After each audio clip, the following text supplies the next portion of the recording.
Virtual Racing School was developed to provide support to the next generation of sim racers. No matter if you're a rookie or veteran or what car or track you'll be racing, our goal is to provide training every step of the way.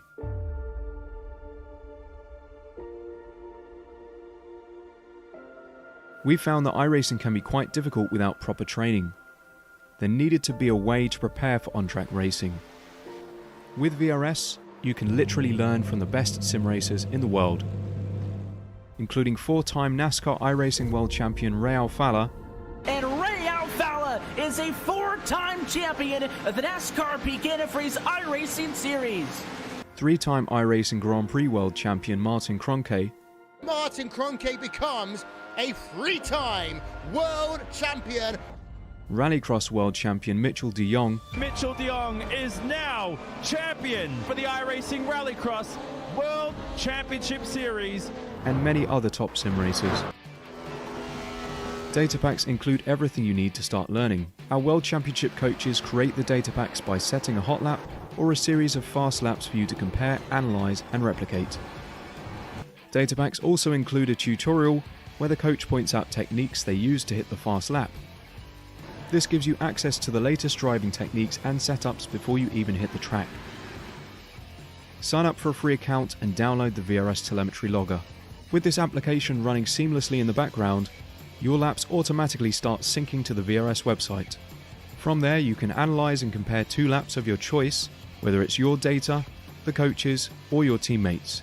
VRS will automatically target improvement opportunities so you can get up to speed even faster. VRS also makes it easy for you to request and schedule one-on-one or group coaching sessions. These sessions can range from 30 to 90 minutes, and you can select the car, track, and setup combination of your choice. Visit virtualracingschool.com today to sign up and get started.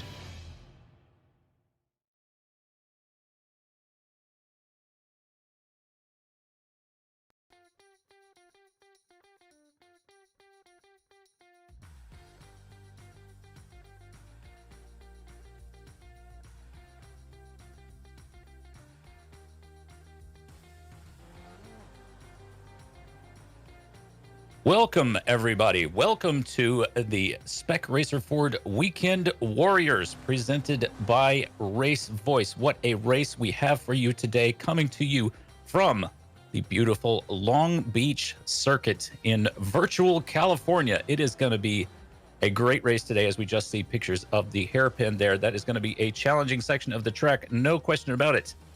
I am Jim Hodson. Joining me on commentary today is Dane Baird and, of course, Margot Barbanera in the production booth. Dane, your excitement level, 9, I'm assuming it's off the charts. Absolutely, it always is when we come for the Weekend Warriors, and especially when we come to a street circuit. We've done it once before at Belle Isle, and yeah, now Long Beach, which of course is a brand new circuit to iRacing. I say brand new, it was here as a tech track since 2013, but 5 weeks ago they released the full version, so I think for most of the drivers it's going to be a fairly difficult learning process for the last week or so, for them to get used to the track, because normally they know where all the bumps are, they know where all the curbs that you can hit are, curbs you can't hit are, but with this track it's pretty much brand new for everyone. Yeah, as you say, street circuit, a very limited runoff, which is to say no runoff at all. Some very troublesome sections on the track, at least speaking for myself.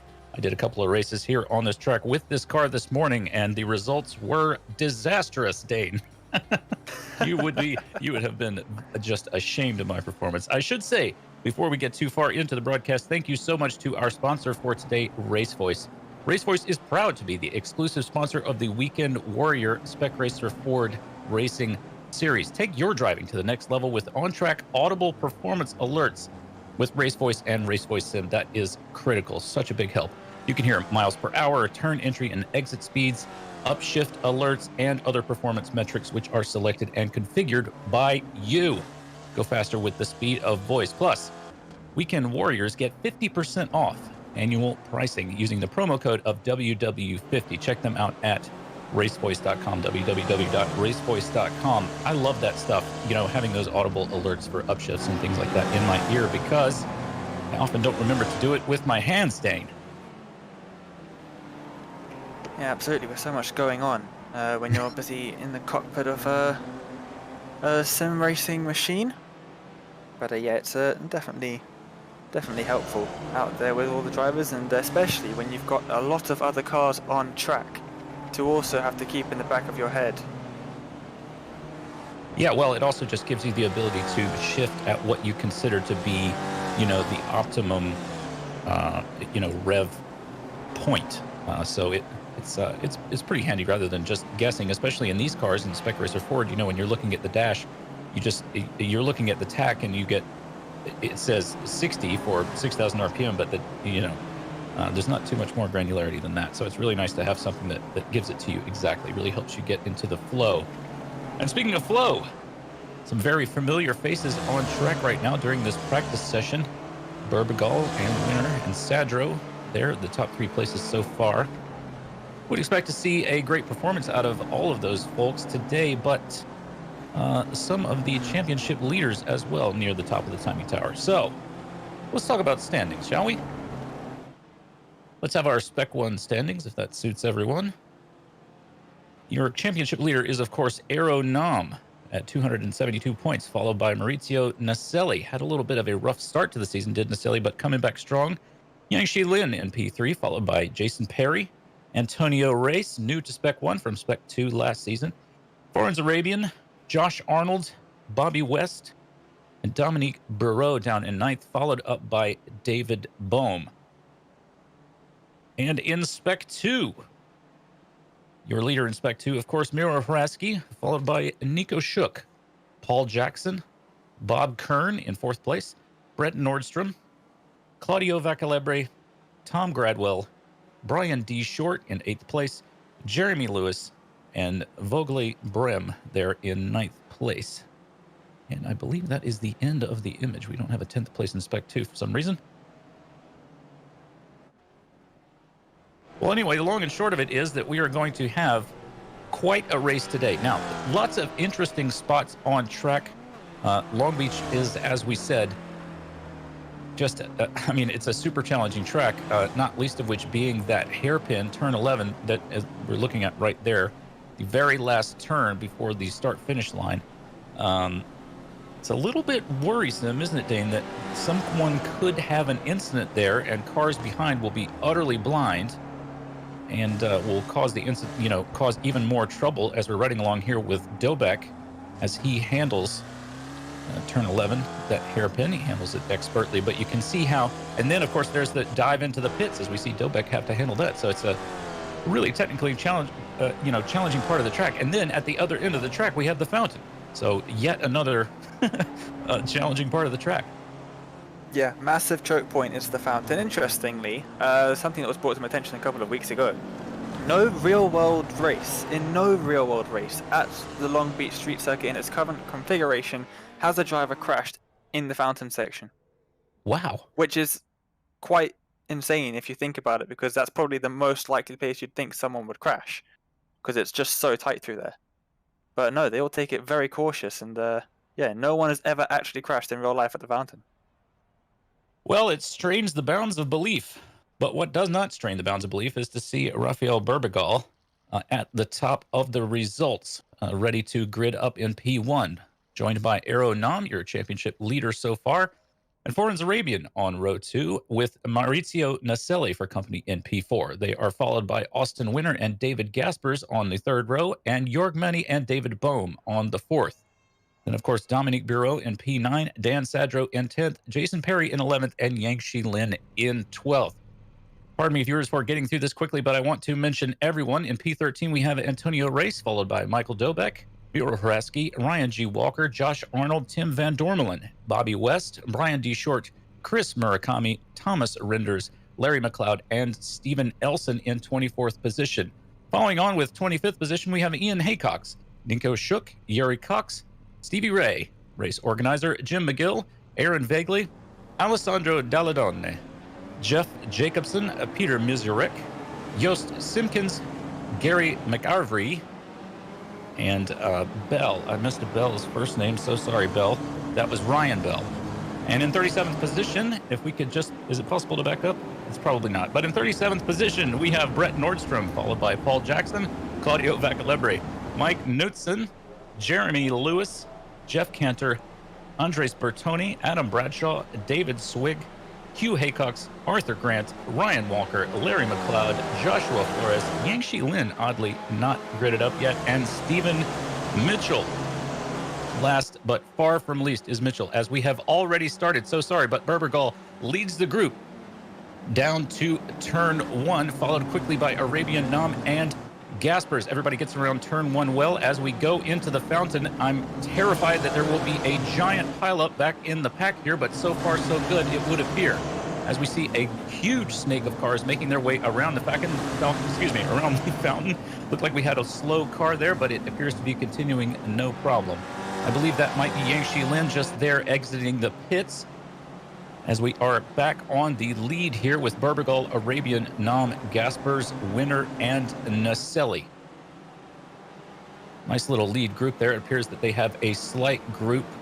Oh, I thought they had a little bit of a gap, but it does not appear so. This is the spot in the track where I have the most trouble. That was just turn 8 as they turn onto Seaside Way, and we did have a car have a little incident there and get into the wall. That is car number 377. That is Simpkins, showing a little bit of damage here. Things somewhat as normal here as we see Arabian take a lot of those turtles in the road, following Berbergal as we come around turn 11 for the first time. That was a little tap to the rear of Berbergal there on Arabian's part. I believe very hard not to do that, because you definitely want to be under the rear deck lid of the car ahead, so you get this big toe down the start finish straight into turn 1 as we complete lap 1.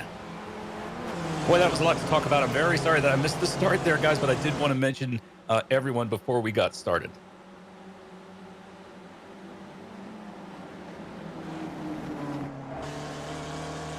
Berbergal turning the fastest lap of the race so far, as it would be, wouldn't it, being the first one at a 1:38. I can tell you that my inexpert performance on this track. Wow, 3 wide into the fountain. A little tap there from the number 35 car into the number 69 car. That might have been, I'm not sure quite who that was. They went off screen before I could tell you. Prasky might have been involved in that series there. That was Haycox, and I think he might have gotten into West. That was the number 89 car. Anyway, I was about to say, these cars lapping at 1:38. We will see that time come down. Very much more. I would expect to see these guys probably sneaking into the low 130s, whereas I was more in the low 140s. So that will tell you what my skill level relative to these drivers is. Well, we've seen Berbergal retain the lead nicely, but Arabian's actually kept up quite well.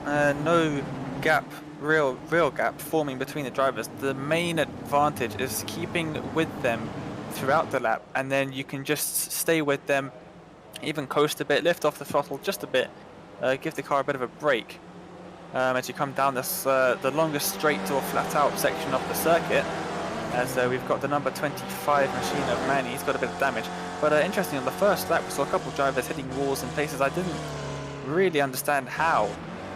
I think I might have just missed just before they ended up in the wall what happened there, but there was some really odd contacts happening with the wall on the first couple of laps, but it seems like everyone sort of calmed down a bit, and yeah, everyone, most of the drivers actually have got a clean car. That's not good at all. That was the 89 car of West, I believe, got crossed up and then caused a whole bunch of accidents behind.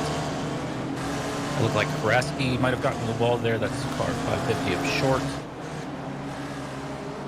Sorry to interrupt, Dane. It's just very hard to avoid cars when they get crossed up ahead of you on this track, because there's just nowhere to go.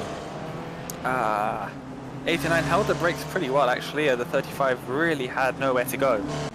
Going through turn 1, it's such a once you commit to the line to turn 1, it's a bit like riding a bike through a corner. You commit to the line, and that is really the line you have to take, because you put so much stress on the outside of the car as you go through there. You really can't change the line. Of course, there's walls on either side, so you can't turn right because there's a wall there, and you can't turn left because your car's already turning as left as it will go. Yeah, so true. And I will say that the curb on the inside of turn 1 looks inviting, because it's kind of smooth. Oh, we've had another incident there. That's Perry's car. Looks like Dobek has got some pretty significant damage. And I believe Ray's that's as Race. well. There might have been an incident. They were looking pretty slow. Having said that, the hairpin is very slow. It's a very, very slow corner, but a lot of cars damaged altogether. Going slowly out of the hairpin, might have been some contact there. Ray is trying to hang it around the outside of the Beck, but the Beck makes that move fairly straightforward, side by side into the fountain now. And 36 might just get pushed out wide a bit. Oh, Ray's has maybe touched the curb on the inside. It's quite a large one. I think he was trying to. I think he was trying to avoid Murakami's car. Murakami went wide at the fountain there, and I think Race was trying to avoid him and then lost the rear of the car. Terrible place to be for Race because there's almost no safe way to rejoin where he is because of cars exiting that fountain complex and getting ready to make the turn at 4.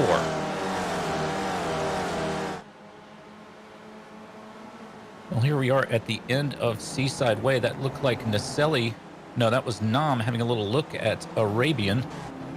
Not quite able to make the pass yet. Burbagal's got a little bit of a gap. Now, if Arabian is under a lot of pressure from cars in the rear, that might be exactly what Burbagal wants. As we see Winner with his fastest lap of the race so far. Let's see what happens as they cross the start-finish line this time. And Burbagal, so best lap for Gaspers. Naselli, fastest lap of the race so far with a 1:33.7. So as I was saying, that curb at turn 1, you just saw them take there. It's so inviting looking because it's sort of big and smooth, but it's you are so right about that section because you can't. There's not a lot of room for error there, especially because just as you're done with 1, you have to start braking for turns 2 and 3, that fountain section. Yeah, and Andre Bertoni, he's quite a lot further back than you would expect from him. But the car ahead of him was definitely crabbing down the straight there. It was a bit weird to look at. The car, it was pointing towards the left-hand side of our screen, so the right-hand side of the car.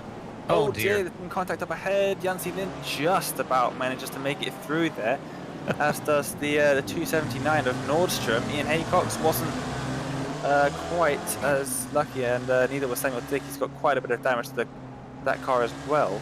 But yeah, once you come through turn 1, especially when there's an incident that's just happened just ahead of you, with Nordstrom into the wall there, that's a very easy thing to do because it's a bit off camber and very bumpy in the braking zone, as Frasky is also around, and another very easy place there because the track sort of dips slightly. It's just enough that it can unsettle the car as you head through that section of the circuit, as Arabian sets the fastest lap of the race in the 5th time of asking. But yeah, multiple incidents, multiple very tricky sections of the circuit.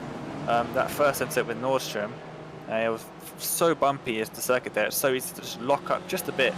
And yeah, that's a one-way ticket to the outside wall.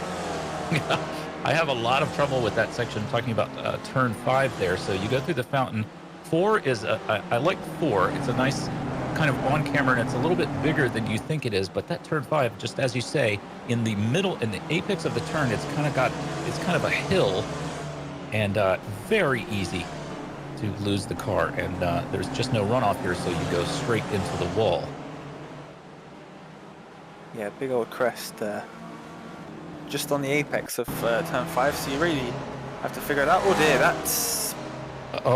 that has got to be a malfunction of some kind, because that wheel does not. Yes, that's a malfunction, I would say, because he just drove straight into the wall multiple times. Didn't steer into it or steer out of it. So what has happened to Alessandro Dalla Donna? Well, that is Alessandro Dalla Donna, a friend to commentators and beloved fellow commentator. So we're sorry to see him having whatever incident has befallen him. Of course, our producer today, Marco Barbonero, a good friend of Alessandro Dalla Donna's, and we'll never let him forget whatever has gone wrong in this race. Absolutely. I was about to say, Jim and I, very, very sad to see Alessandro in the wall. Marco Barbonero, maybe not so much. They, of course, have raced together many, many times. Alessandro appearing today in the race livery used by those guys. Monitor failure. Monitor failure. That's awful. I've had that in VR a couple times, the headset going black. Same sort of thing with monitors. When a monitor goes black, can't just feel the track. Come on, Deladon. Where there's Race, a very good driver is Race, of course, upgraded to Spec 1 from Spec 2 this season. His car looking like someone grabbed it by either end and just threw it down a set of stairs. He looks like he is going to try to limp his way around to the pits. Lots of cars here ahead of the leaders, looking like they are much the worse for wear. Let's hope the leaders don't have any trouble getting around them. Marco, could we see a track map? I think we're going to see a track with lots of cars all spread out. Yes, indeed, because of people who have rebounded off the wall at various points. And here is the race leader. That was a very violent move on the part of car number 314. But did get out of the way of leaders, which we very much appreciate as their big pack goes through. Burgal now stretched his lead out to, well, not very much, but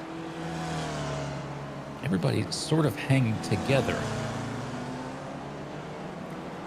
Yeah, they're all hanging together, but it is very difficult to overtake.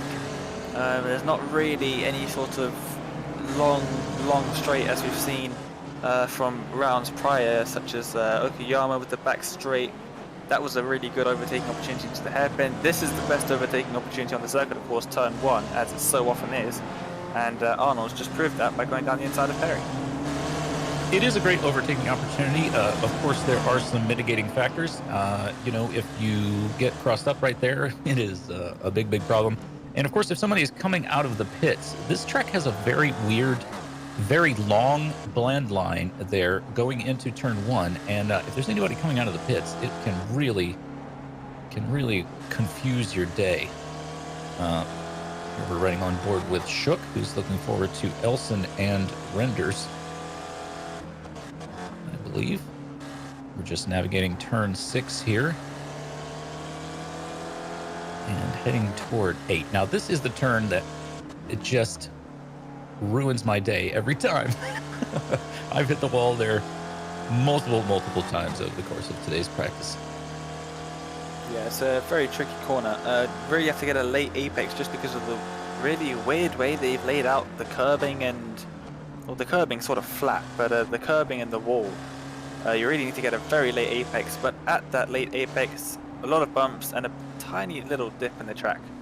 And yeah, it really does make it easy to just spin out. Basically, the rear just decides, I want to be in front. And yeah, the car swaps ends as Elston and DeBeck, Sadro, McCreevy. Yep, that's the 13-minute mark. That's just about right, as drivers starting to make their scheduled pit stops. And that's going to throw some issues in the works when it comes to pit exits and pit entries. Quite interesting here as well. So yeah, some drama coming up when those drivers and the rest of the drivers start to leave the pit lane. Yeah, should you navigate the hairpin there, turn 11, and then remember, if you momentarily forget, oh God, terrible place for a car to be spun around. That's the 205 machine there, stuck in turn 11. I'll be very glad if they manage to get going again without causing any further incidents. Looks like they have. But yeah, if you make that hairpin turn and you sort of just remember quickly that you meant to to box on that particular lap, it can be a very violent turn into the pit entry. So if you get about here and realize, oh wait, I was going to pit, then you have to dive. You have to dive all the way right and hopefully not spear your car into the K-rail. And yeah, now Burbagar's navigating his way through lap traffic. We've just had a clarification. Monitor did not turn off for Alessandro Dalladoni. Monitor almost fell off the desk. So he had to save one of his monitors from falling off the desk, which is why he had to divert some of his concentration away from driving for a brief moment. Unfortunately, that meant he ended up in the wall on the outside of, well, turn 0. Well, Marco is fond of saying that his racing simulator setup has some very interesting bump simulation. Anytime he moves the wheel, it moves the table, which moves his monitor. So maybe Alessandro's got the same setup. confirmation for Marco saying Alessandro has a very similar motion rig. He calls it a DIY motion rig, Marco, many times. He's called it a DIY motion rig, so hey, you don't need to go spending thousands of dollars on a motion rig. Just get a flimsy desk and it will do the job perfectly. Yeah, don't get a motion rig anyway, even if you could afford it. Just get a good computer and some skill. So you wonder, don't you, Dane? What? I'm just looking back. That's Haycox, who's just ahead, or was recently just ahead of Berbigal, sort of leading that lead group. Haycox, of course, running down in 23rd place. You would think that he would just go on and get out of the way and let Berbigal come on through, but there's really not a whole lot of safe places, as you mentioned, to overtake on this track. And, you know, probably the best thing you can do is just be predictable, isn't it? Yeah, there was Ian Haycox, but yeah, there really aren't. It's a very tight section, especially if you end up someone in the second sector, through the fountain, through anywhere here. It's going to be pretty difficult, short of just stopping off of the racing line, which in itself is difficult, especially if you could catch up a bit. For example, here we've got Larry McLeod, and he does the smart thing and gets off the racing line. He's going to brake and he's going to merge back just before Iro Nom. Actually, that was oh, that's not gone well at all. Actually, he probably should. Gasper's got hung up a little bit there. Yeah, once he committed to getting off the racing line, Larry Lefty McLeod should have. Oh, that's in the background. 35 machine. That was Ian Haycox, and goodbye to Ian Haycox for now. He's gone all the way around and hit the inside barrier after the corner. So let's see. He comes through here, trying to get that lovely late apex, hitting that bump on the inside. Oh, I think he had a little taparoo. Hit the wall. Yeah. A little taparoo on the apex of the track there, and the K-Rail does not forgive.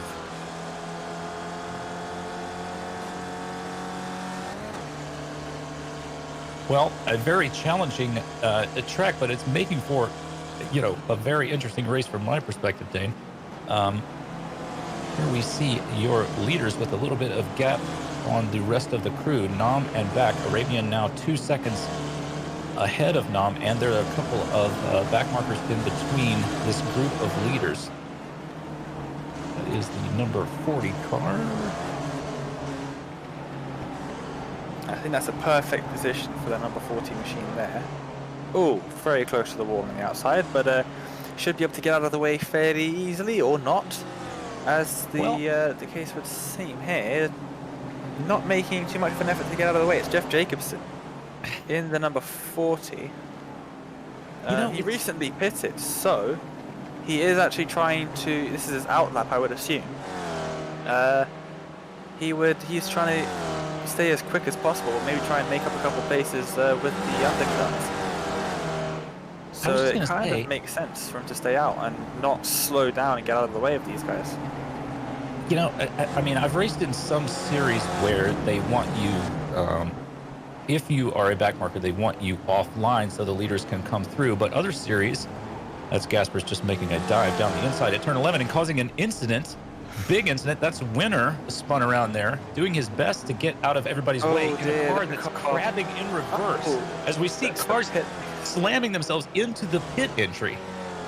Oh, dearie me. Winner's car is very broken. That rear of the car, he's going to struggle to get that. Look at that. He's turning as much as he can, and that car is crabbing. He's going to have to make a reverse pit entry here. And there is Larry McLeod waiting for him. And oh, what? Look at that car. Look at that. That is an angle on. Wow. You're not going to get a crab like that anywhere outside of Maine, my friend.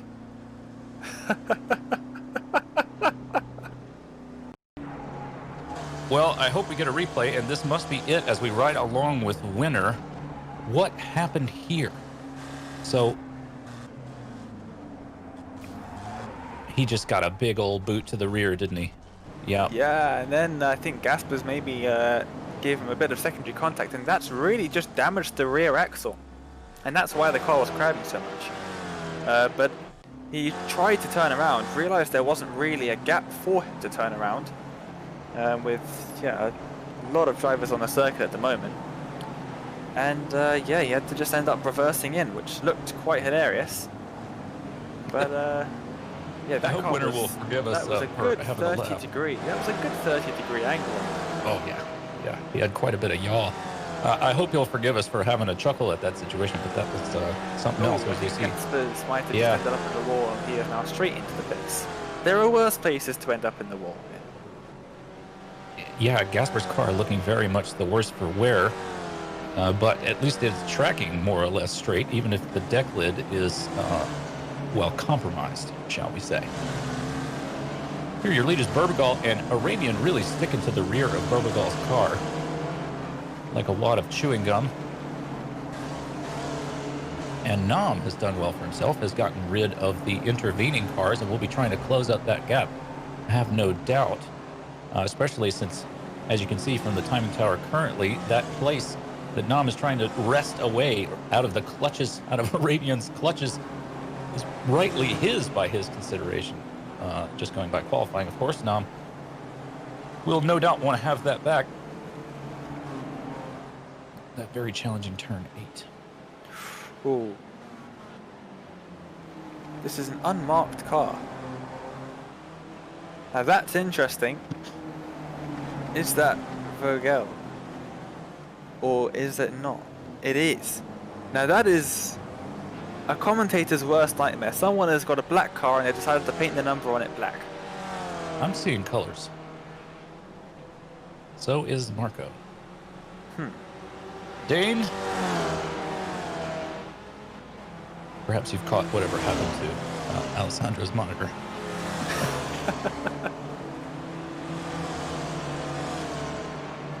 Well, as I was saying before we had that incident at turn 11 there in the hairpin, it's sometimes I don't know what to say about back markers, because sometimes you want them to, if you're leading the race, you want them to get out of the way so that you can pass. But if you get offline, when you get to the turn, you have to blend back into the traffic anyway. So is it really safer or less likely to cause an incident than if you just drive slowly on the line and let the approaching car handle the pass? I think that's probably the best bet, merely my opinion. Just if you're the car being overtaken, to stay on the line, but just let the accelerator breathe and let the passing cars do as they like, especially since they've got better car control, or they wouldn't be leading the race that you're in the first place. Merely my opinion. Running on here with Bertoni, navigating the fun turn 5 and the very challenging turn 6, but gets through it pretty well. Bertoni and Renders battling for 11th place.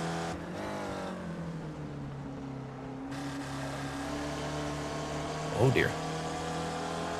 Tracking all the way out, using every bit of the track, is Bertoni. And it looks like we might have the leaders into the pits. Yes, indeed. That's Burbigal and Nam into the pits. So Arabian will take over the lead of the race. He will inherit it from Burbigal. Naselli moves into P2.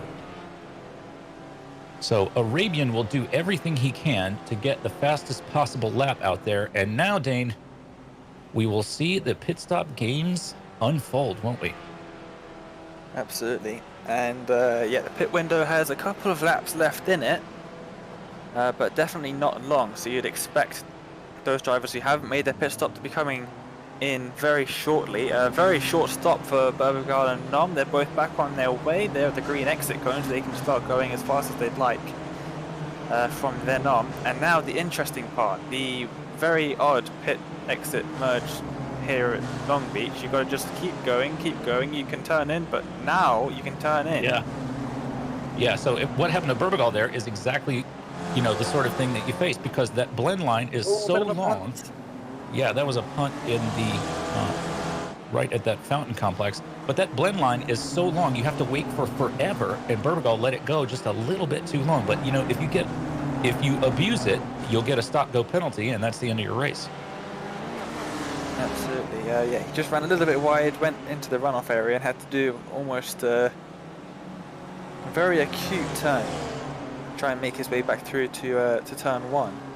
And he's come out in 8th. He's got West ahead of him, but yeah, he's now also got Bertoni stuck between himself and Nero Nom. Now, here is going to be the interesting part. Gap was around about half a second last time by. So we'll see now. Bohm gets past Arabian. Let's see, where is Berbagar going to be? There he is, coming around the final few corners now.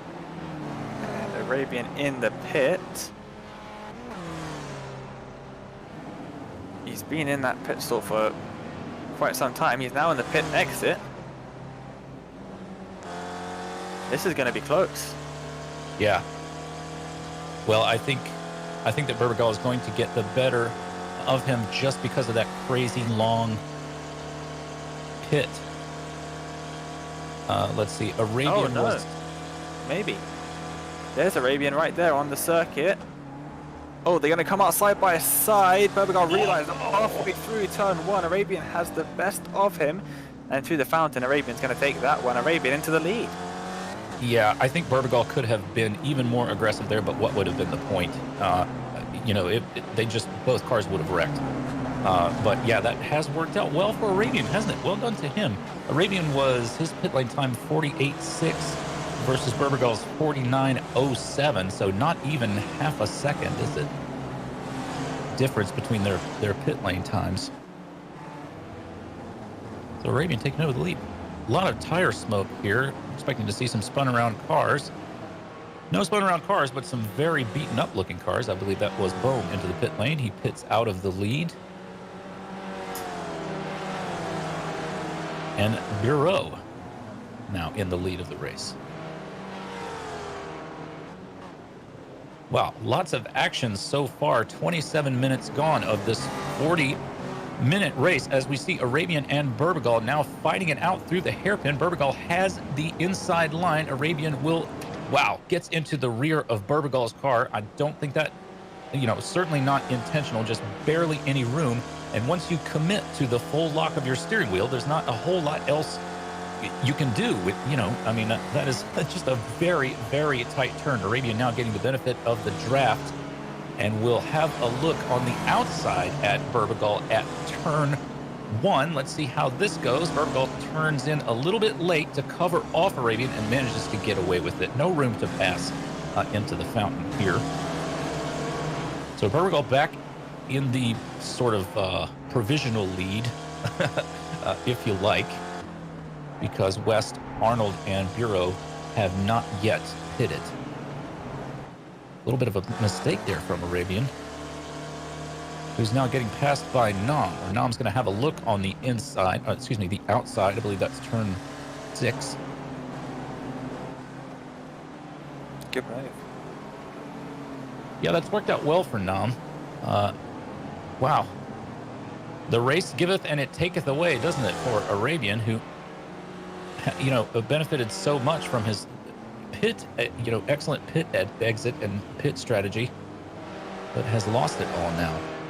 And in fact, is coming on for a second behind Berbagal. So you can see the pit stop strategy length down there, graphic at the lower right-hand corner of your screen. Thank you so much to our top-notch producer, Mark Carbonero. West now 18 laps without a stop. Well, they're going to have to stop pretty soon, aren't they? Bureau. Yeah, but Bobby West normally is the driver who leaves it until the very, very end before coming into the pits. He normally lasts around about 30, 31 minutes, so I would expect him to be out for a while still, and that is McCreevy.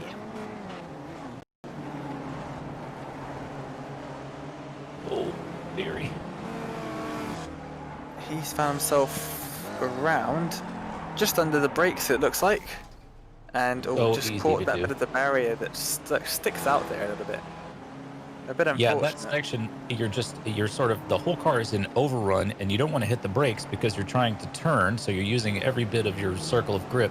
and very easy to lose the rear of the car there.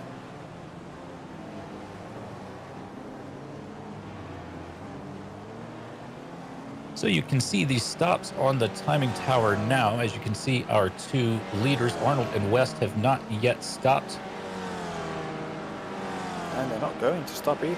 Oh, wow. They're really letting it go. West heads into the pit, so that leaves Vakalebre and Arnold as the only two drivers not to stop in the race yet, and Gradball as well. Yeah, fastest lap of the race by Berbigal, who is extending his lead on Nam. He may get it up to a full second. We will see. We're just navigating turn 1 here. Oh, there's a slow car there. That's going to be terrible for Berbigal. Exactly what he didn't want.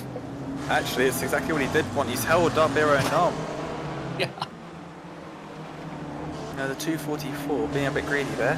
Should have really stayed out of the way for the entire train of cars to go by. Yeah, I'm going to give the 244 car the benefit of the doubt there, having been in that position myself. It's a very, just all of a sudden, it feels like you cannot possibly do anything right. You know, like every possible option is terrible, you know, going into a choke point like that. But I was thinking that, you know, Berbigal would get sort of the worst of that situation just because he got held up a little bit between turns 1 and 2. But you're right. That was even worse for Nam.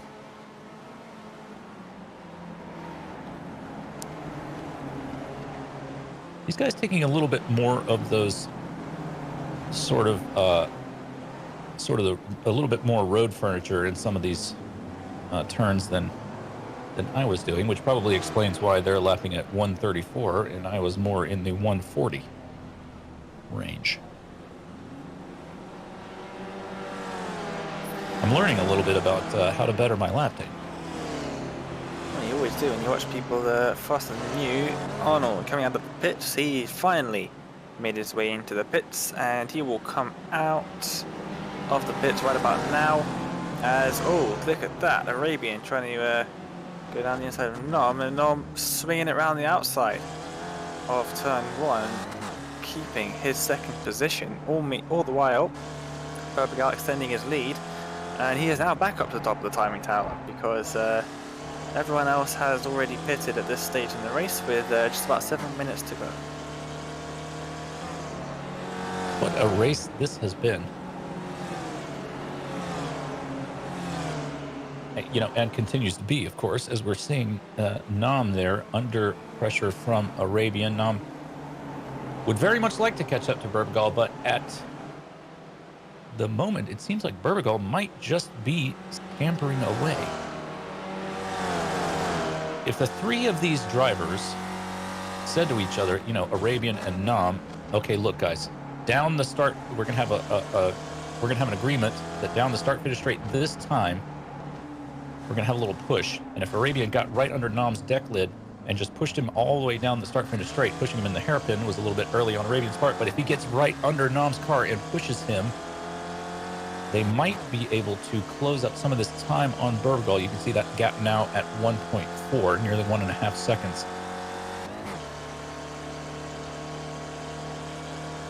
Doesn't look like they've made any such agreement. In fact, Arabian is going to attempt a pass on Nam here into turn 1. Oh, a terrifying place to go too wide, but they managed to make it happen. I think Nam might have just let it breathe a little bit there to avoid any kind of a situation, especially if he can stay close enough behind Arabian, he'll have the exact same opportunity next lap. Just taking a moment to check in with my fellow commentators to see if they have any messages for me as I've been talking for the last few minutes. And it's all Picard memes. What are you guys doing? We're just enjoying the show. The driver's putting on a pretty good show indeed at the moment. Gaspar's looked to try and go around the outside of Iro and Nom through the fountain. I say the outside, I mean on the left-hand side. And yeah, it's a very, very tricky place to go too wide, and even if you manage to get it too wide, the outside is never going to make it work. The outside through here might just work though, because now he's got the inside for the hairpin, which is going to end just about in Nom's favor, because Gaspers now has not got a run at all. And Nom's going to super cross, as does Gaspers. That looked a bit terrifying for a second. It sure did. But yeah, now Burbergal's got a 2-second lead over the number 2 machine of Arabian, so he's well and truly checked out. Without any mistakes, he should be the one to cross the line first in 5 minutes time. I was thinking that Gaspers was going to get a little bit lucky there, just coming out of that hairpin, and that he was going to get a draft from Arabian that Nam didn't get, but it just did not work out that way. There's a Yangshi Lin. We haven't seen too much of him today. I wonder why he started from the pits, although we did hear from Steve Ray that some of the drivers chose to start from the pits today. Maybe, do you think Lin is just trying to, maybe it's sort of a self-preservation strategy? He doesn't want to be in the thick of it in terms of bouncing off of the walls? Not that starting from the pits necessarily gives you a whole lot of clean air, because you'll have the whole field to race through, but Yangshi Lin's results speak for themselves. He's certainly one of the faster drivers on track, so an interesting choice. Yeah, very interesting indeed. Yeah, he's back up to 14th though, so he's doing a good job at the moment, but also doing a good job as Arabian, who's actually caught up to Burbergal just a little bit in the last lap or so. But yeah, Yangshi Lin starting right at the back of a 52 car field here today, and he's made his way back up to 14th, so great job from him. Yeah, great drive. Of course, yeah, I mean, Gasper's a great driver. We've seen a whole lot of him out of, in seasons past, as Nam here has another look at Arabian doing the same thing that we've seen done a time or two. Just manages to get the pass done. Arabian nearly losing the rear of the car there in turn 1. Got a little bit of oversteer there, but manages to control the slide. That was nicely held by Arabian there, wasn't it? Yeah, absolutely. And yeah, also managed to keep Gaspers behind. But now, just about half a second behind them is Naselli, who is just popped in to say hi near the end of the race. And he's going to see if he can maybe improve on his 5th position at the moment. Yeah, I think Naselli maybe has a little bit been sort of biding his time, as you allude. But I'm sure he'd love to throw a little bit more of a wrench into the works, especially since he's sitting currently in P2 in the Spec 1 championships. Plenty of racing left to go in the season, of course, so still very much anybody's game. But, if I were Naselli and I were a mere 27 points off the lead, I'd be thinking, I need to get around some of these guys. Oh dear. Especially when the guy leading the standings at the moment is just a couple seconds up the road. Definitely would give you a little bit of extra motivation. Not that anyone would need extra motivation. And we're going to have, I believe, 2 more laps. Just about. They're cutting it close, around about 10 seconds extra time they'll be crossing the line with. But yeah, we're going to have 2 more laps. So that's 2 more laps for something to go wrong for Burbergal. Oh dear, and that's Gaspers losing the rear. Oh dear. Just lost the rear at turn 1 and getting into the wall between 1 and 2. Very easy to do there. Had a little look at Arabian there. Oh. Not much to do about that. Just lost the rear on overrun. Nothing you can do. If you tap the brakes, you just make it worse. Oh dear. 909 machine facing the wrong direction and promptly resetting, or not resetting actually, just blinking out on my screen for a second, but going very slowly indeed, just behind those guys. Bertoni and Austin winner of course in the wall in the beginning of the race, but he's managed to keep himself up in 11th, and Gaspers now side by side with David Bowe. So white flag, 1 lap to go. If we can, really fast on this last lap. We've been a little bit, well, there's been so much going on up and down the timing tower, but let's have a look quickly at Spec 2 standings for this final lap. It looks like Renders, they are the cars with the numbers over 200. It looks like Renders is leading for today, followed by Vogely, and Shook there in P3. Current standings in Spec 2 are Brasky, Shook, and Jackson. So Shook would probably prefer to be a little bit higher up, but as it stands, if he finishes where he is, he might be able to take over Brasky if he's able to continue his position. So here we are at the front of the race, just about half a lap to go. That is Burbigal, followed closely by Nam. Nam will be thinking, is there any place else on this track where I can try to make a pass? And Arabian will be thinking the same thing about Nam. I don't think that there is another good spot, but if there is one, this is probably it. East Seaside Way into turn 9. Doesn't look like Nam is close enough to make a lunge on Burbigal here into turn 9. So all Nam can hope for is that there's some sort of incident at turn 11, that we're quickly approaching the hairpin. Here we go, around the final turn for the final time. Nam all the way under Burbigal. And now we will have a drag race to the start-finish line. It comes up pretty quickly. I don't think that Nam is going to be able to do it. Burbigal weaving back and forth across the track, celebrating his win. And he crosses the finish line in first place. Well done to Burbigal, followed by Nam, Arabian, and Naselli with the fastest lap on the race, or the final lap. Well done to him. What a race, Dane. Absolutely. They've done really well at the top of the field there. And Winner, oh, he's gone a bit wide. Bertoni got to his inside, but I think Winner might have just got a better run. We'll have to wait and see, though, as they are truly having a drag race to the line. 35 giving Bertoni a bit of draft, but Winner just about makes it in front, and he will take 11th with Bertoni in 12th. So shortly we should have our Spec 2 finisher, Renders. There he is. No, that's Shook. Excuse me. Oh, it's Renders. Yes, 641. Yes, indeed. So that's our winner for Spec 2 today. Renders, congratulations to him. Oh, dear. Dane, I wonder if we will have a demolition derby after the race today. Had a bit of one during the race, didn't we?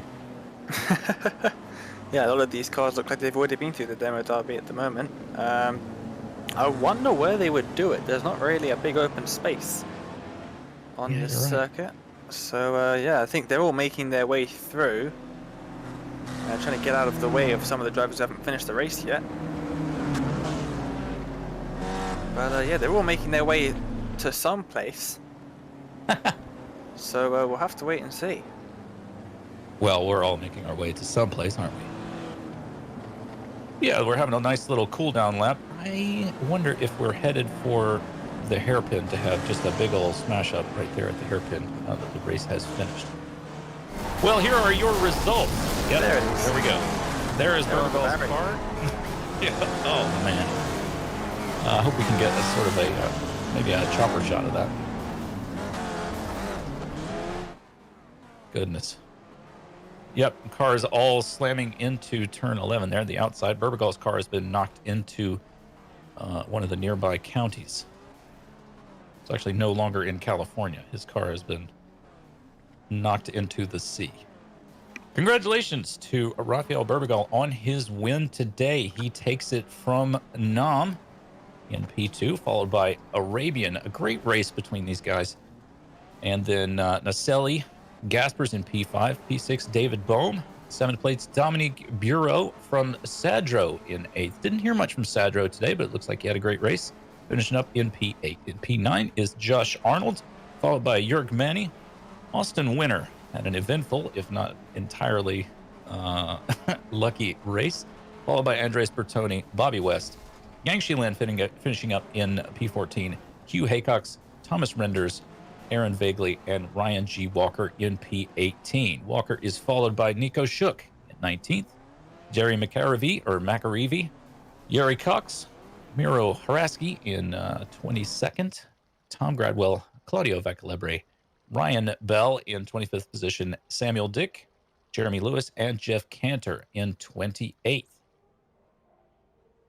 Yes, and we continue with race organizer Stevie Ray. Thank you so much for your hard work, who is followed by Just Simpkins, Chris Murakami, Adam Bradshaw, Ian Haycox, Jeff Jacobson, Brett Nordstrom, Paul Jackson, David Swig, and Mike Knudsen in 38th, who is followed by Peter Mizurik, Arthur Grant, Tim Van Dormelen, Matthew Filipowicz, Michael Dobeck, Brian D. Short, Jason Perry, Antonio Race, Stephen Elson, and Larry McLeod in 48th, who is followed by Jim McGill, Alessandro Dalladone, such a shame, followed by Joshua Flores and Stephen Mitchell in 52nd. What a group. What a race. So pleased to have joined you today at Long Beach. I cannot wait for another race here. This has been such an event, Dane. Absolutely, it really has. And yeah, I definitely can't wait for the next one. It's going to be brilliant, as have all of the Weekend Warriors races here on Apex Racing TV. But Jim, I believe we have got the race winner. Don't see him. Oh no, we don't.